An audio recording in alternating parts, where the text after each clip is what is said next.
There's a level of self-control that makes people wonder if you're even human.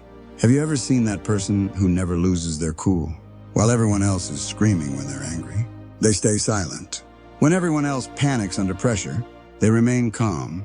When everyone else quits because the stress is too much, they stand unmoved like a mountain in a storm. And you know what people say about them. Man, that's not normal. There's something different about that person. Today you'll discover the ancient system that creates exactly this kind of terrifying emotional control. A system developed by Japanese samurai warriors over 400 years ago that doesn't just help you manage your emotions. It rewires how your brain responds to the world. They call it Fudoshin, the immovable mind. And once you understand how it works, emotional reactions won't just become rare, they'll become impossible. But there's a catch. This system isn't for everyone. It requires you to kill a part of yourself that you've carried your entire life. The part of you that needs to react. The part that needs to defend. The part that needs to win every argument and prove every point. You'll have to execute that part of yourself permanently, because Fudoshin isn't a breathing technique. It's not meditation. It's not positive thinking or counting to 10. This is complete reconstruction of your nervous system's response patterns. This is becoming a fundamentally different person. The samurai didn't build this system to feel better. They built it to survive. When a sword is coming at your head at full speed, emotional reactions get you killed, hesitation gets you killed, panic gets you killed. So they engineered a way to stand in front of death itself without a single muscle trembling. Not through courage, through architecture, mental architecture that makes emotional control automatic. And here's what most people don't understand. That same architecture works in modern life. When your boss attacks you in a meeting, when your partner says something that cuts deep, when everything falls apart at once and every instinct screams at you to react, the samurai system turns those moments into nothing. Not because you're suppressing anything, but because the reactive part of you simply doesn't exist anymore. But before I show you exactly how this works, subscribe to the channel.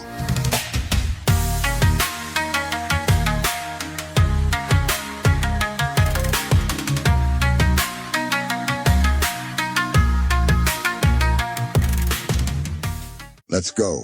The question you're probably asking right now is, how did the samurai actually do this? How did they build nervous systems that simply didn't react under pressure?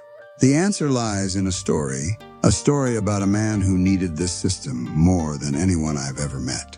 Chapter 1, The Breaking Point. The story I'm about to tell you happened to a man named Marcus, smart guy, CEO of a tech startup, successful career, had everything figured out except for one problem, one massive, career-destroying, relationship-killing problem. He couldn't control his emotional reactions. Monday morning, email from a difficult client, passive-aggressive tone, questioning his competence. Marcus feels the heat rising. 30 seconds later, he's typing a response, angry, defensive, sharp. He hits send. 30 minutes later, he's staring at the screen thinking, why did I do that? Again, Tuesday afternoon, team meeting. Junior developer makes a mistake.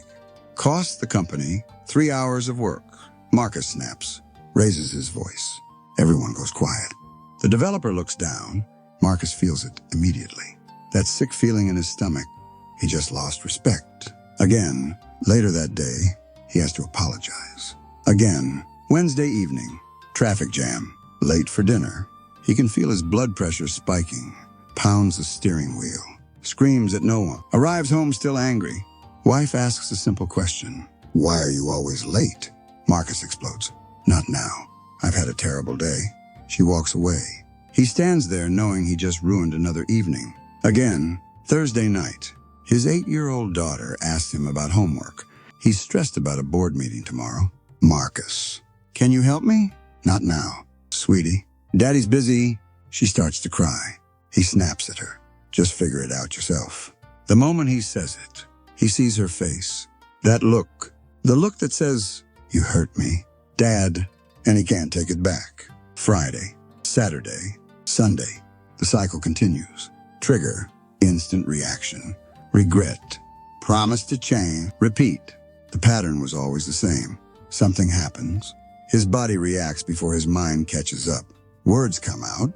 Actions happen, and then 30 seconds later, his rational brain shows up and says, "What did you just do?" Marcus tried everything: anger management courses, meditation apps, breathing exercises. 4 minutes. Breathe in, hold it, breathe out. When you feel angry, count to 10. Therapy sessions, weekly appointments, talking about childhood trauma and stress management techniques. Nothing worked, not long term. Because here's what Marcus didn't understand. He wasn't fighting a willpower problem. He wasn't fighting a stress problem. He was fighting something he couldn't even see. The automatic response architecture of his brain. The wiring that makes you react before you think. The system that's been running on autopilot since you were born.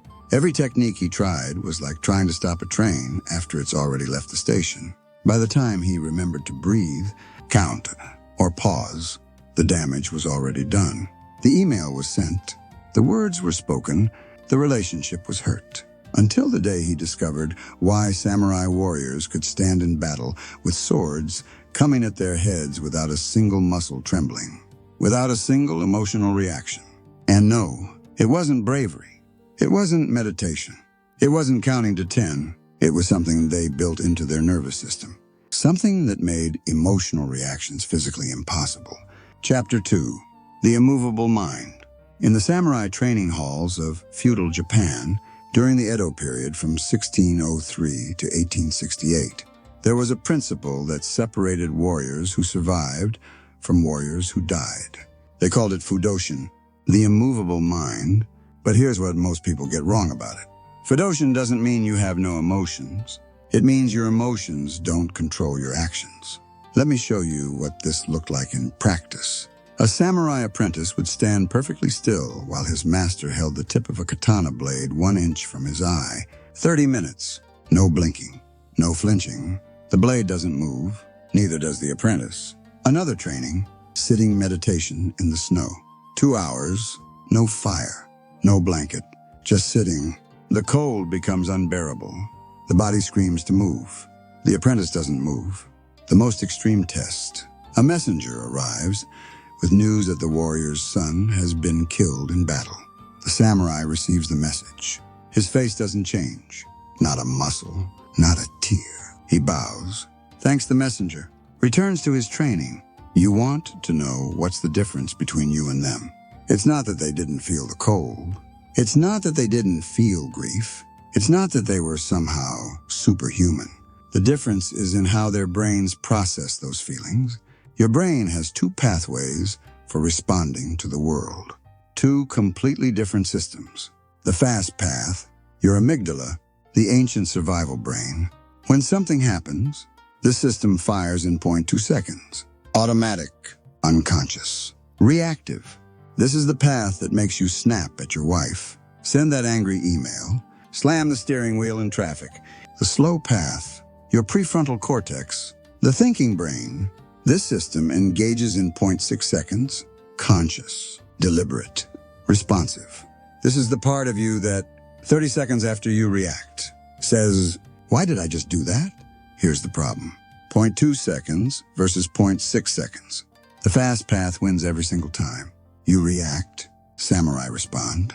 You are controlled by your emotions. Samurai witness their emotions.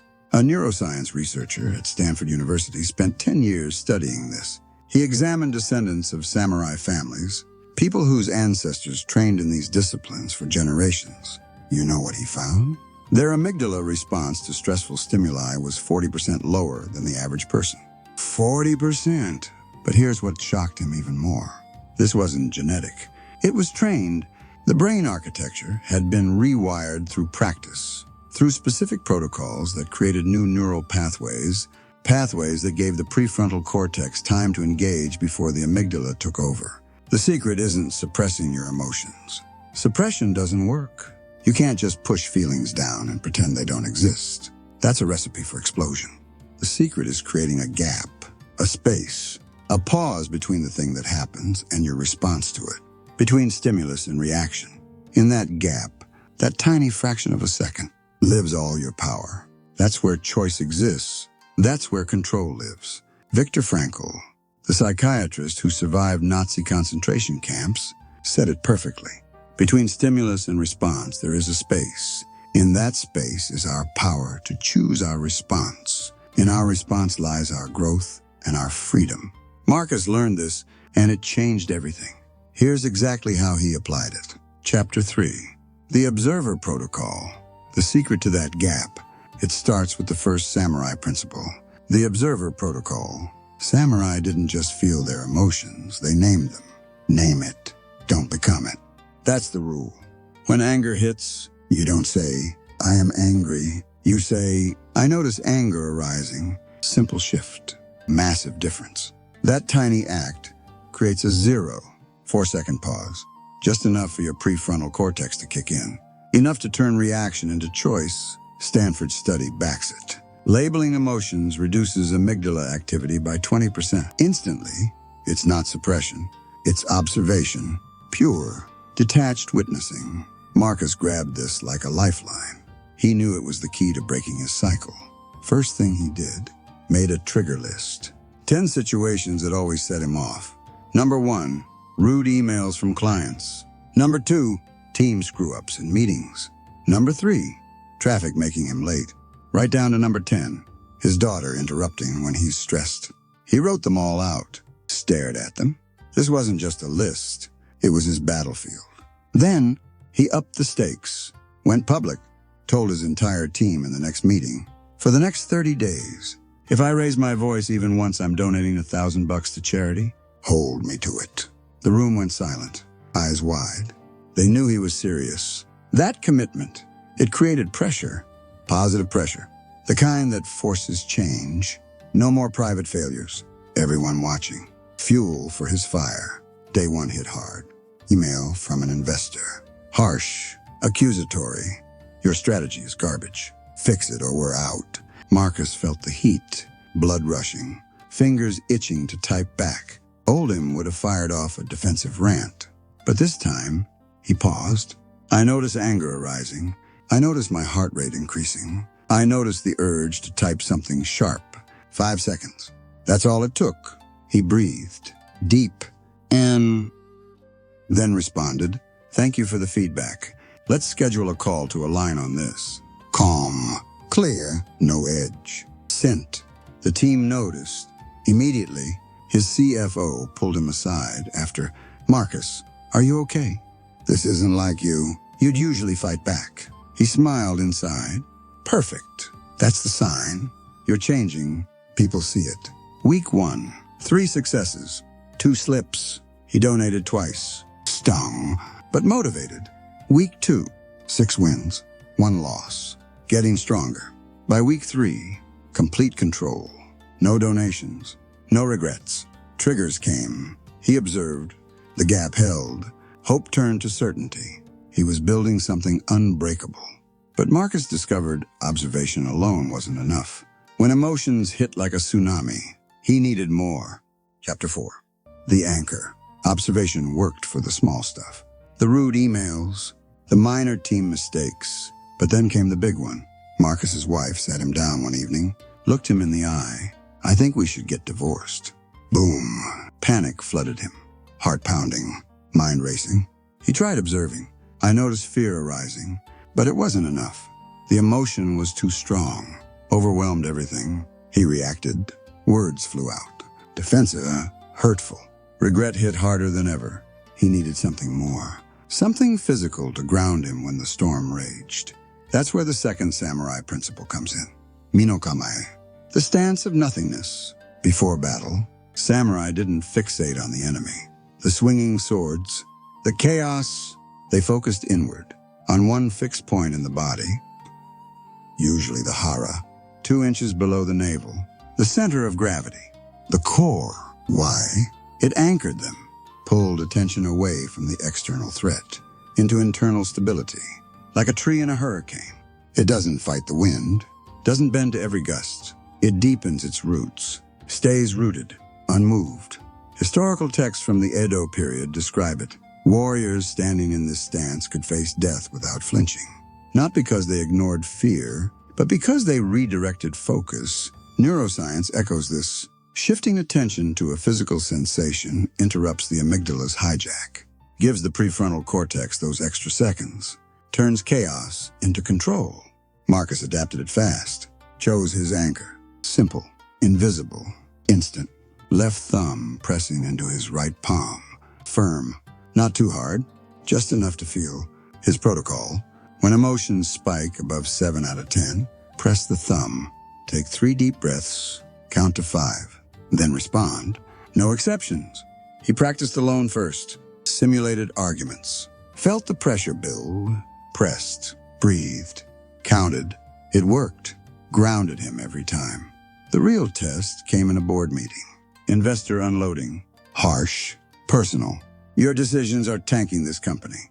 You're out of your depth. Old Marcus would have defended, aggressively, fought back, won the argument, lost the respect. But now, thumb press. 3 breaths. 1, 2, 3, 4, 5. Tell me more about your concerns. Calm, open, no edge. The investor blinked, stumbled. The meeting shifted. Turned constructive. Ideas flowed. Solutions emerged. Marcus realized something profound. Control isn't about winning the moment. It's about not reacting at all. Freedom. Pure freedom. But he still had one problem. His triggers were unpredictable. Surprise hits could slip through. Chapter 5. The forging. The anchor handled the big emotion, grounded him when they surged. But surprises, they still snuck in. Marcus thought he had it covered, until his 8-year-old daughter looked up one night, tears in her eyes. "I hate you, Dad." Hit like a freight train. No warning. No time to observe or anchor. He was caught off guard. Completely, the words slipped out. Sharp, defensive. "You don't mean that." Regret instant. Damage done. He realized real triggers don't announce themselves. They ambush. You can't practice in the moment. It's too late. Enter the third samurai principle, Shugyo. Austere training, the forging of the spirit. Samurai didn't wait for war to toughen up. They created it every day in the dojo. In the mountains, no battles. They built their own sitting zazen in winter. No fire, snow piling up, body screaming, mind still. Hours pass, unmoved. Waterfall meditation, standing under ice-cold cascades, water pounding, lungs burning, focus unbreakable. Misogi rituals, purification through pain, submerging in frozen rivers, fasting for days, pushing limits. Why? To desensitize, to build resilience before the blade falls. Ancient texts from the 1600s describe it. Warriors who trained this way faced death like old friends, not fearless. Prepared. The goal: train in peace, perform in war. Modern psychology calls it exposure therapy. Harvard studies show repeated imagined exposure reduces amygdala firing by 30%, turn threats into echoes, pain into practice. Marcus modernized it. No waterfalls in his backyard, but trigger simulations. Every morning, 10 minutes, eyes closed, imagining the worst. Week 1. Visualize losing his biggest client. Email hits. "We're done." Feel the gut punch, the panic rising. Then practice. Observe. Anchor. Stay calm. What's next? Respond clear. No snap. Week 2. Imagine his wife saying she wants a divorce. Words cut deep. Heart races. Practice responding with love. "I hear you. Let's talk." No defense. No explosion. Week 3. Visualize public failure. Board meeting meltdown. All eyes judging. Practice accepting without shame. Lessons learned. Move on, day after day. The simulations built armor. That paradox hit hard. The more you expose yourself to the pain and imagination, the less it controls you in reality. Mastery through discomfort. Resilience forged in the mind. But Marcus faced his biggest test. Chapter 6. The storm. Pre-exposure prepared him for the hits. But real life, it doesn't simulate. It strikes. Day 47. Everything collapsed. Company teetering on bankruptcy. Biggest client pulled out overnight. Emails flooding in. Demands. Threats. Marcus hadn't slept more than 3 hours in 2 days. Eyes burning. Mind foggy. Then his wife. "We need to talk. Seriously. About us?" Triggers everywhere. all at once. Old Marcus would have crumbled. Thought, I can't do self-control now. Life's too chaotic, too unstable. Wait for calm seas. But that's the lie. All or nothing. Perfect conditions or quit. It keeps you stuck, waiting forever. Samurai shattered that myth. Fudoshin, the ordinary mind in extraordinary times, keeping your center when the world spins. A warrior doesn't train for sunny days, clear skies, easy paths. He trains to fight in the rain, in the dark, while wounded, bleeding, exhausted. That's the forge. Ancient scrolls from feudal Japan hammer it home. True control shines brightest in chaos, not despite the storm, because of it. Practice when conditions are worst. When every instinct screams, stop! That's when it counts. Builds the immovable mind. Not fragile, not conditional, unbreakable. Marcus leaned in. No perfect setup. Adapt. Couldn't meditate 20 minutes in quiet. Did 2 in the bathroom. Door locked. Eyes closed. Breathed through the panic. Couldn't have a calm, collected talk with his wife. Used observer protocol. Named the fear. No defensive snaps. Listened. Responded. Couldn't stay professional with the team amid the crisis. Hit the anchor point. Thumb press. Breaths. Counted. Held the line. Not flawless. Messy. Shortened. But continuous. No gaps. No excuses. The company pivoted. Survived. Marriage held. Tough talks turned honest. Marcus endured. Stronger. Like a river in drought. It doesn't stop flowing. It slows. Narrows. But moves. Always. But what about triggers you can't predict? Chapter 7. The protocols. Flexibility kept him moving in chaos. But structure. That's what turns survival into dominance. Marcus had mastered the first 4 principles. Observer. Anchor. Pre-exposure. No perfect conditions. Handled the known. The simulated. The stormy. But then the unknowns hit. His daughter in a car accident. Phone rings. Heart stops. He freezes. Words tumble out. Panicked. Irrational. Another time, board member leaks confidential info. Scandal brewing. He stumbles. Reacts poorly. Public speaking glitch. Tech fails mid-presentation. Crowd murmurs. He blanks. No script for these. He handled practice scenarios fine, but unprecedented ones. Struggles. The last excuse, I didn't know what to do in that situation. Samurai eliminated that too. Kakugo. Resolute acceptance. Ready for anything. They didn't improvise in crisis. They had protocols. Preset. Ironclad. If ambushed from the left, specific counter movement. Pivot. Strike. No hesitation. If sword breaks mid-fight, transition to wakizashi. The short sword. Seamless. If captured by the enemy, seppuku protocol. Honor preserved. No panic. No freeze. Nothing was unexpected. Because everything was anticipated. Predecided. The formula. If X happens, I do Y. Bushido texts from the 1500s. Detail it. Warriors drilled these until automatic. Muscle memory for the mind. Yale researchers call it decision fatigue elimination. Pre-planning frees the brain. Turns uncertainty into certainty. Invincibility. Marcus built his listed 15 worst-case triggers. The unimaginable. For each exact response. Pre-written. Locked in. If publicly humiliated, observer protocol. Name the shame. Then, thank you for the feedback. Exit gracefully. No ego lash. If betrayed by a close friend, anchor point. Press thumb, 24-hour silence. Respond later. Clear-headed. If physical threat, remove self from situation. No fight. No ego defense. Call authorities. Safe. He reviewed daily. Internalized. The payoff. TTO quits suddenly. Right before major launch. Chaos erupts. Old Marcus. Panic. Yell. Scramble. New him. Protocol ready. No freeze. Automatic. Assessed. Delegated. Launched on time. Success. After 90 days, something unexpected happened. Chapter 8.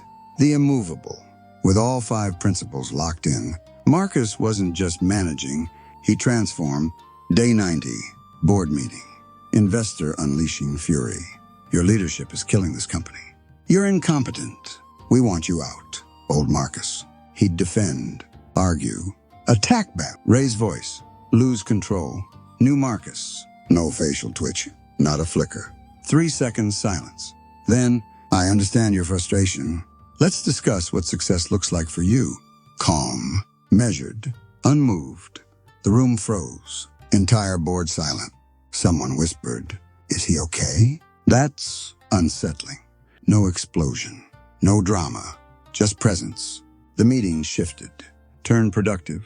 Investor backed down. Solutions emerged. Marcus didn't win the fight. He ended it before it started. People noticed. His wife pulled him aside one night. "You're different." It's like, "You're not the same person anymore." Sometimes it scares me. She meant it. The old reactive Marcus was gone. His CFO cornered him at work. "Your calmness is intimidating. People don't know how to manipulate you anymore. You just don't react." A competitor at a conference leaned in. "There's something about you now. You don't flinch. Can't get under your skin." It's unnerving. Even his 8-year-old daughter, tugging his sleeve. "Daddy, why don't you get angry like other daddies?" Innocent. But piercing, their reactions, fear mixed with awe. He wasn't normal. He was beyond. Marcus realized it deep down. I'm no longer someone trying to control emotions. I'm someone who witnesses them, like clouds passing, untouched. He doesn't practice self-control. He is self-control. When people ask, "How do you stay so calm?" The answer, I'm not staying calm. Calm is what I am. The samurai doesn't fight battles. The samurai is the battlefield, unmoved by the war. Rebirth, from reactive mess to immovable force. Are you ready for this? The samurai system for absolute self-control. 5 principles that rewire you from the inside out. First, the observer protocol. Name it, don't become it. Label emotions without owning them. Second, the anchor point. Physical trigger to interrupt the reaction. Press, breathe, count. Third, the pre-exposure training. Practice in your mind before reality hits. Simulate the worst. Respond calm. Fourth, no perfect conditions. Train in chaos, not calm. Adapt. Don't wait. Fifth, the emergency protocols. Pre-decide every response. If X, then Y. No surprises. Combine them all. And you don't learn self-control. You become it. Automatic. Unbreakable. The immovable mind in action. But here's what nobody tells you. This system doesn't make you a better version of yourself. It makes you a different person entirely. Marcus's wife got scared. Who are you now? His friends uncomfortable. Couldn't push his buttons anymore.